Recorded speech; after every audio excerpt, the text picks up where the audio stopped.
80കളിലോ 90കളിലോ ഒക്കെ നടക്കുന്ന ഒരു കഥയായിട്ട് അവതരിപ്പിക്കുമ്പോൾ ഇപ്പോഴത്തെ കുട്ടികൾക്ക് എങ്ങനെ അത് വായിച്ച് മനസ്സിലാക്കാൻ പറ്റും, കണക്ട് ചെയ്യാൻ പറ്റും?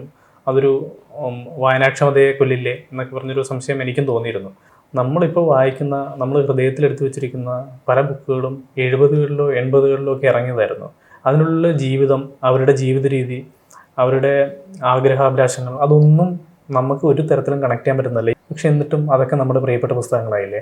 നമ്മുടെ ജീവിത രീതി മാറിയാലും, നമ്മുടെ വസ്ത്രങ്ങൾ മാറിയാലും, നമ്മുടെ സാഹചര്യങ്ങൾ മാറിയാലും, ജീവിതം, ഇമോഷൻസ് അതെല്ലാം മാറാതെ നിൽക്കും എന്ന് എനിക്ക് തോന്നുന്നത്. 70കളിലെ കഥയായിട്ടോ 60കളിലെ കഥയായിട്ടോ ഇത് പ്രസന്റ് ചെയ്താൽ പോലും അതിനകത്ത് ജീവിതമുണ്ടെങ്കിൽ ഇത് ആൾക്കാർ വായിക്കും. ഇപ്പോഴത്തെ ജനറേഷനിലുള്ള കുട്ടികൾക്ക് ഇത് വായിക്കുമ്പോഴത്തേക്ക് ഈ പറയുന്ന കാലമായിരിക്കില്ല അവരുടെ മനസ്സിനെ സ്ട്രൈക്ക് ചെയ്യുക. നമ്മൾ അതിനകത്ത് ബിൽഡ് ചെയ്തിരിക്കുന്ന സസ്പെൻസും ഇമോഷൻസും അതൊക്കെ ആയിരിക്കും ചിലപ്പോൾ, അന്നത്തെ ലൈഫ് സ്റ്റൈൽ എങ്ങനെയായിരുന്നു അതൊക്കെ അറിയാനായിരിക്കും ചിലപ്പോൾ താല്പര്യം ഉണ്ടാവുക.